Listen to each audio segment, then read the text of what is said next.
stage is yours. Thank you.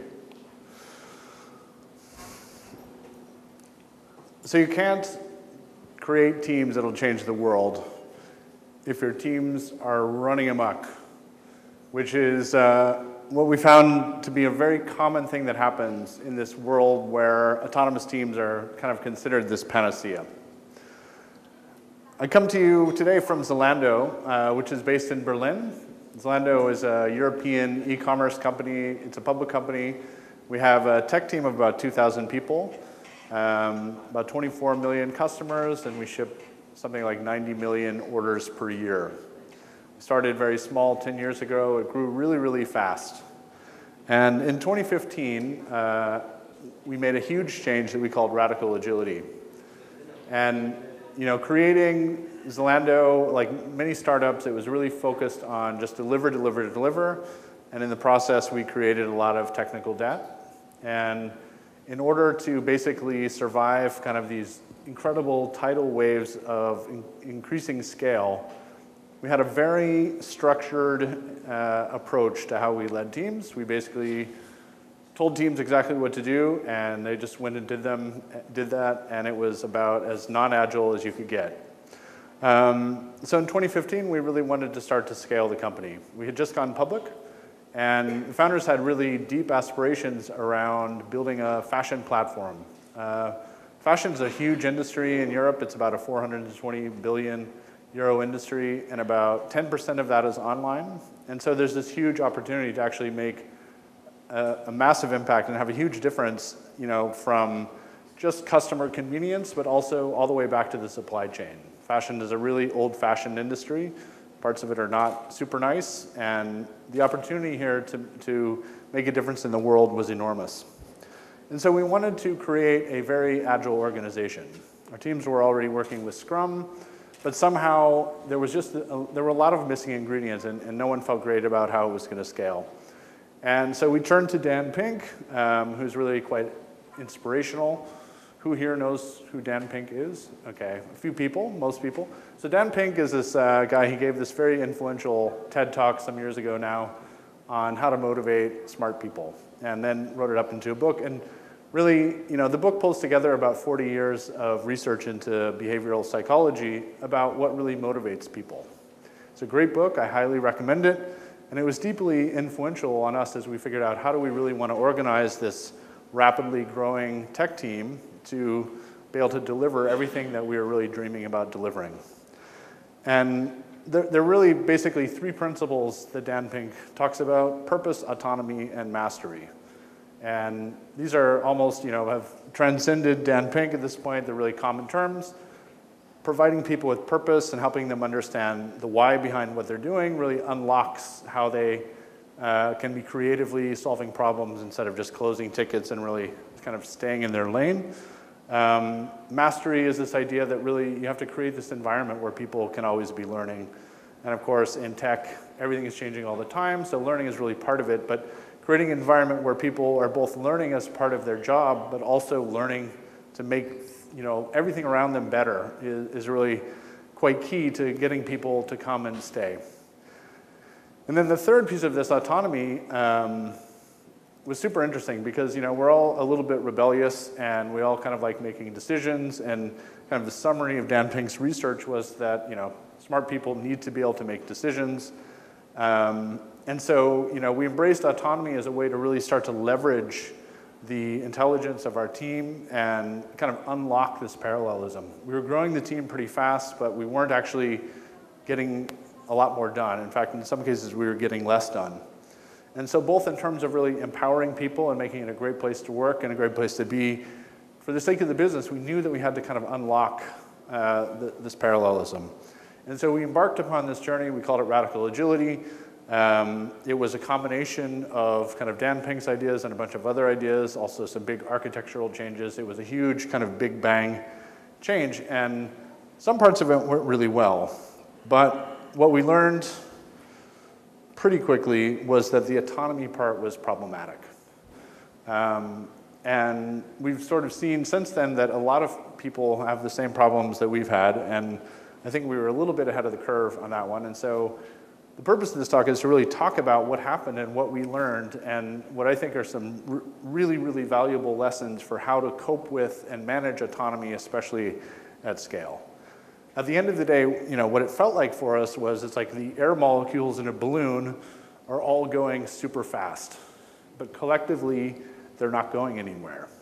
And so somehow turning this, gas of like high energy into something that actually can move the needle for the business, that was really the challenge. And what we've found was that it was just this somehow paradox or Gordian knot of like, how do you actually create the context where people can make decisions, and the kind of decisions that are really important for the business, not just endless decisions about build environments or which agile methodology to use, but really decisions that can affect customers and affect the business in a positive way. We saw this as, at the time, it felt like just this uncrackable, unsolvable paradox. And it took some time to figure out a path forward. And the first sort of hints, we saw purpose and we saw mastery as these things that we could really create and just give to teams. We could work at a high level, we could work with teams, but we could come up with purposes that were really somehow motivating. And this was, while very hard, it felt like something that we could do, especially as leaders, and we could really get this rolling. Mastery, likewise, was a thing where we could create an environment where people were safe making mistakes. We put a lot of thinking into how do we create these teams so that when mistakes happen, that damage is kind of localized. How do we create, we even went so far as creating individual AWS accounts for different teams so that they really did kind of like own that part, and failures were really very unlikely to propagate. And we worked hard to create a culture where when mistakes were made, it was really an opportunity to learn more than anything, and not necessarily an opportunity for blame. So we felt great about this, but somehow it just felt weird giving all these teams this autonomy, because it really quickly became clear that not all the teams could handle it. And what we saw was that a lot of teams took a very internal focus. And by that I mean that they didn't really like to focus on the right things.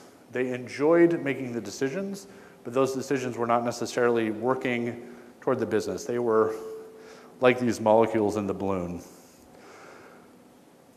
If I jump ahead some years, there was this Kent Beck tweet about 1.5 years ago, which definitely caught all of our attention. At this point, it wasn't surprising to us because we've been pretty far down this journey, but it was the most succinct statement of kind of what we had learned. And that was really that, accountability, it turns out, is this thing that a lot of tech people that I know aren't really that comfortable with. We can sort of talk about it, but it's like we're going to self-organize, and it's like all about the team. And one of the things about accountability is that it's really kind of an individual thing. Responsibility can be shared by a team, but accountability is really hard it's hard to be genuinely accountable if you're not really connecting that accountability to one purpose or one person. And so as we started to get these ideas, like somehow, how do we get started? We went back to this book Drive, and we found this incredible line from Dan Pink.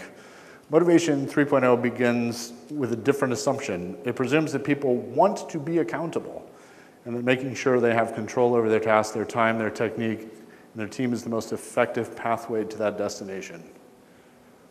That line is completely wrong. It is so incredibly positively aspirational. It's a beautiful sentiment. It's completely, completely bullshit. Most people do not actually want accountability in any meaningful way. It's really hard. It's painful sometimes to really own your decisions. And that's why, there's a lot of bullshit that goes on as people sort of try to mask how we decide, how we prioritize, how do we actually do the stuff that matters, how do we align with business goals and what our leaders need, and how do we allow ourselves to be shepherded toward the same goal. And so it really became clear that the mistake that we had made was giving autonomy away in the same way that we would give this idea of purpose, and really, as leaders, giving the why to teams and helping them find their own why that's connected. Very, very different than giving the context to really achieve mastery and making it safe to do so. It was a very, very different thing. And so we spent some time trying to figure out, okay, we know the kind of company that we want to work in, and we know that we want to achieve great things, but we also know that we want it to be a very human place, that we want people to be able to develop and feel safe and be creative. And how do we combine these things, and how do we work through that? So we went through a process of really trying to think about how could we do this. And it turns out there was nothing that needed to be invented here. This is all really kind of old-fashioned ideas. The problem is more that the way those ideas get implemented in companies is not very healthy. It's not very positive. It's not very constructive. It's not very transparent. It's not very open and honest. But the ideas themselves are not necessarily wrong. And I think the first thing about the word accountability is that people tend to think it's something to do with accounting or money or counting coins, or that it's this very staid and boring thing. But in English, there's another definition of accounting, which is that it's to give an account or to tell a story. And it's not actually that different. Accounting originally was all about telling the story of the transactions that had happened and having a record of this. And for the much more complicated task of building complicated software systems, learning what works and what doesn't work, there's also a long-term story that can be told. And it really does feel like, in some cases, to overload the term, an epic when it goes well. And so we really tried to understand, what is this accountability? How can we do this accountability in a way that's actually really positive for people, so that it doesn't so much feel like a burden? And I think the first thing that we settled on is that, to be accountable for something, you have to actually be enthusiastic about it, and you have to be super committed. It can't just be we have to do this thing, so we'll get it done. You actually have to believe that it's possible, and you have to commit yourself to really doing it. Whether you're the leader of a team or in the team itself, this level of positivity is absolutely required. And if you can't get there, then maybe you're on the wrong team or in the wrong place. Years ago, I had a boss who, before I knew him, he worked on the Amiga operating system, and I was kind of in awe, and I was like, oh my God, that's so cool. What did you do after that? And he said, well, I worked on this medical record document processing application. And my face kind of fell.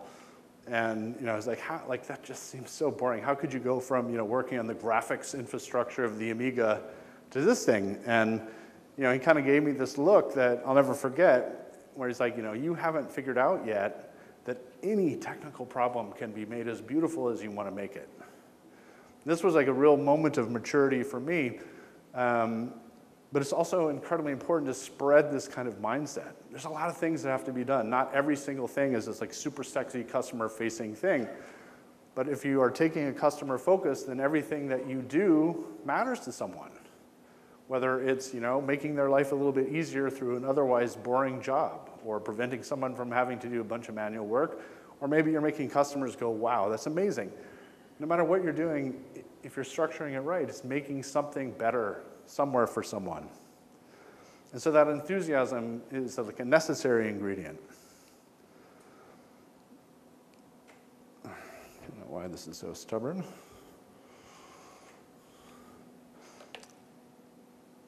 The next part is that there really have to be clear goals. And I think, for me, one of the things that I struggled with when I first encountered Agile, I was in the Netherlands about 10 years ago, and it was the Scrum Kool-Aid had been completely consumed thoroughly and vigorously, and somehow in all this kind of mechanism, people weren't really that clear that we got to set goals. Even though we might not be able to set dates that clearly, we have to be able to think past one sprint.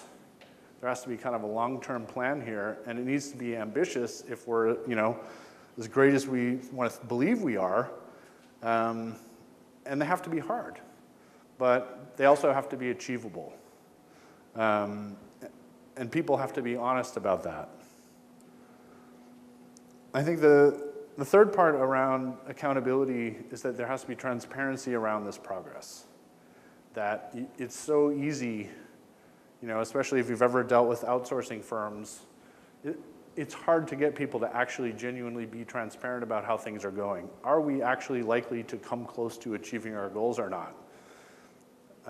We use this term internally of the watermelon project, where you look at it and it's like from above, everything is super green, and then when you start to cut down into it, it like very quickly turns red.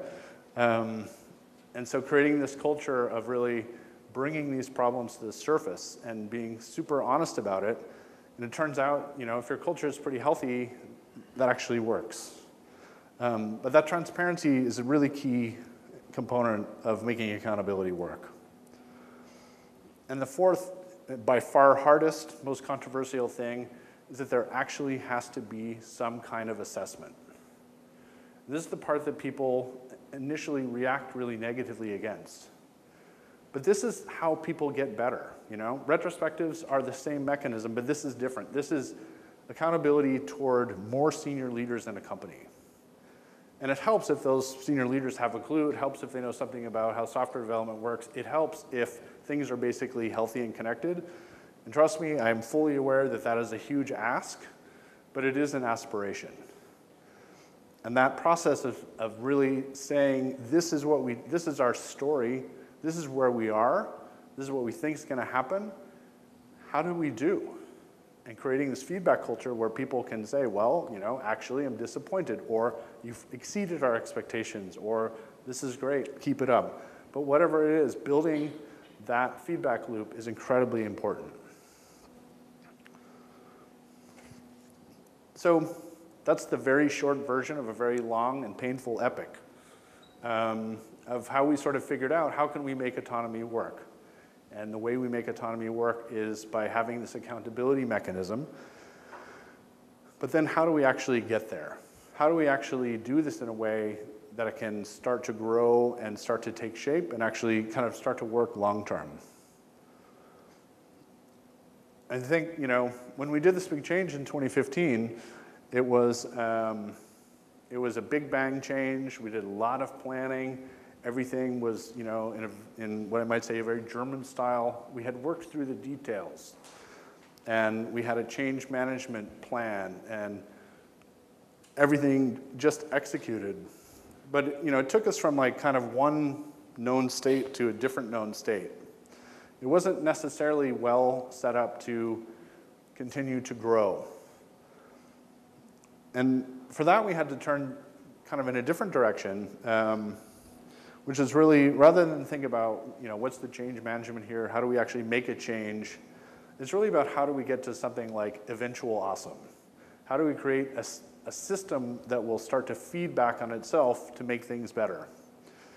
And that, I think, was the real key here, which is that, like kind of the assessment part of what accountability means, we needed to really build into the system these feedback loops to make people stronger. And it turns out that the solution for us was actually incredibly simple, and it's really common. It happens in companies all over the world, and it's a form of meeting. But actually, what's in that meeting is kind of the important part.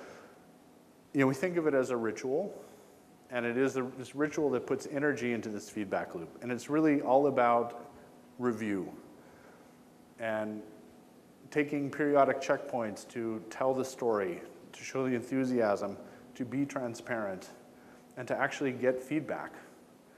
Feedback for the leader, feedback for the team. It's a very open and positive thing. And these kind of reviews are, for most people, kind of dreadful to consider. Certainly, I didn't love my first few of them, and it took some time to figure out what was the problem. And one of the things that happens, is that these things can become very blamey.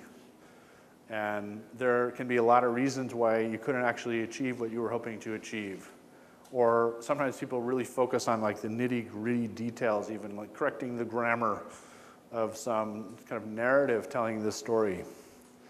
And And so it took, like a little bit of a mind expansion experience to understand how could we actually make this a strengthening experience for people. And I think one of the key insights is that bringing people together, teams and leaders from very junior to very senior people, and just talking about the story is this incredible opportunity to scale leadership. It's really important for more junior people to see senior leaders in action. They can't be like up in the executive suite, like waiting to tee off. They got to be in the details.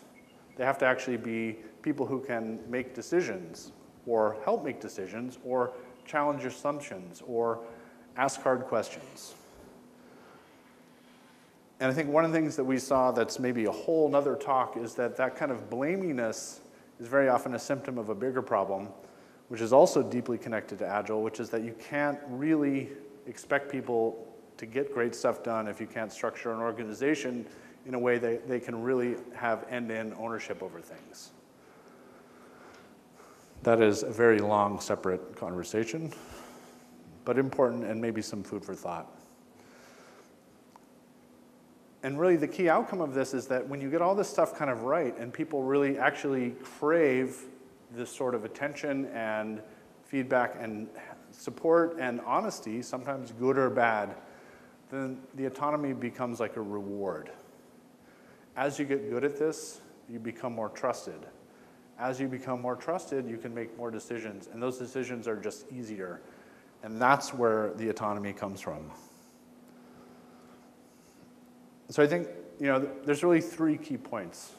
The first one is that autonomy, at the end of the day, it can't be granted. It has to be learned, and it has to be earned. And I think the second point is that accountability is the currency through which teams can earn that accountability, that autonomy. And finally, the rituals are the way that they learn it. By having the opportunity to show leadership, by hearing from their leaders, and by a much more end-to-end kind of leadership connection, it becomes a very, very different culture than just like this membrane that tends to exist between this is the part of the company that does Agile and this is the part that doesn't. It pulls it together. We all know that Agile at scale is not a solved problem, but we really believe quite strongly that this is a key step. For us, this was a huge leap forward. It was kind of an unlocking mechanism to get teams really genuinely engaged, not just in the mechanics of what they were doing, not being proud of their technical achievements, but really proud of the journey that they're on and how much buy-in and support it had and how at the end of the day they were able to move the needle. And so for us, we think that this is how you create teams that can change the world. Thanks.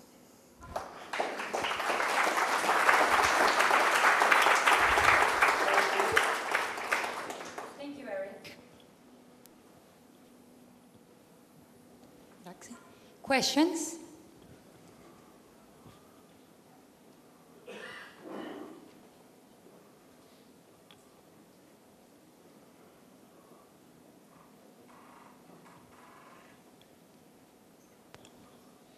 Hi there, thank you. Great talk. Really enjoyed your point around the autonomy and accountability. So I'm really interested to know, what did you put in place to encourage the individuals within your team to become more accountable? How did you make that transition? Yeah, so I think there's 2 parts of that, neither of which I was really able to go into detail on. When we created autonomous teams, we didn't really know how leadership was going to work. And we left that as sort of the one open question in this beautiful kind of change plan. And we were confident that we would figure it out. And maybe we did, maybe we didn't. It definitely took a while. But we're more focused on the accountability of leaders in terms of how this model works. The individual accountability within a team, that shows up more kind of through a performance model and how those teams lead. What we don't do is have like Scrum everywhere, or we have no particular prescriptions around things like Agile methodology. And we expect leaders to be much more comfortable having very heterogeneous teams and really focus on end-to-end ownership So there's a technical product and commercial components all working together. And then the kind of unit of accountability is really focused on the leaders. And it's kind of an easier problem because there's fewer of them. And the risk then that we see is that, by not prescribing how leaders should behave, there is some possibility that things can go wrong. But we see that being kind of like an eventual consistency problem. And we have another question, gentleman over here. Thank you. Yeah, on a similar basis, how can you manage to, let's say, decouple accountability and with money, with compensation? Yeah. Because, for most people, these things are, grow in parallel, let's say. I think it's a matter of context and a matter of perspective. If some businesses, honestly, you have to worry about money every second of every day. That's not a great place to be, honestly. But if you're in a business that's really focused on growth or focused on customers, then money is part of it. But if you only focus on the money, then you're not really going to scale, and you're not really going to build value. So it's hugely contextual, but it's really about knowing when to focus it and when not, when to focus on it and when not, and then who should focus on it and who not. So, a leader, for example, might have to be pretty on top of the budget, but you probably wouldn't want the whole team to be that aware of it. That's not really a good use. Does that answer your question? Yanis? Thank you for the talk, Eric. I would like to ask a few things about the metrics regarding teams. We know that it is good for the teams to own some business metrics, but there are also some productivity metrics, for example, cycle time, or or throughput, or velocity, or... Yeah. I don't know if you want to tell us a few more things, if there are some global metrics in your ecosystem which give some hints on team performance or happiness, or I don't know. Yeah. Thank you very much. So my not universally shared and super opinionated point of view is that most of those kind of productivity metrics are not the right way to look at the problem. I think that there is value in looking at productivity metrics around teams kind of in the large and in a more kind of centralized way. The temptation is very much to walk up to a team and say, why aren't you as productive as this other team? Or why aren't you more productive? And that's usually kind of destructive for team morale, essentially. What we found is a little bit better is to try to take this more holistic view, which is, when you get teams that have end-to-end ownership, and especially, for a larger, more mature company, you can really start to measure what is the actual value and impact that the team is having.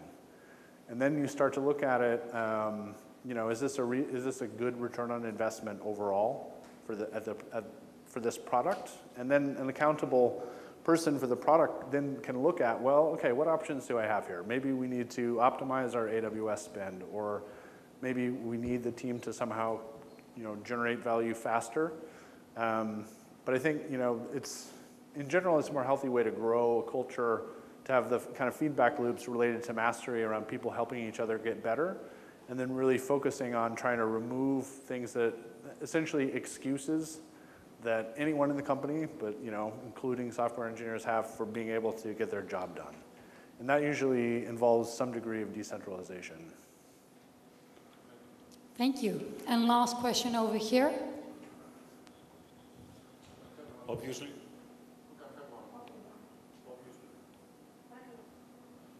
some of your teams have been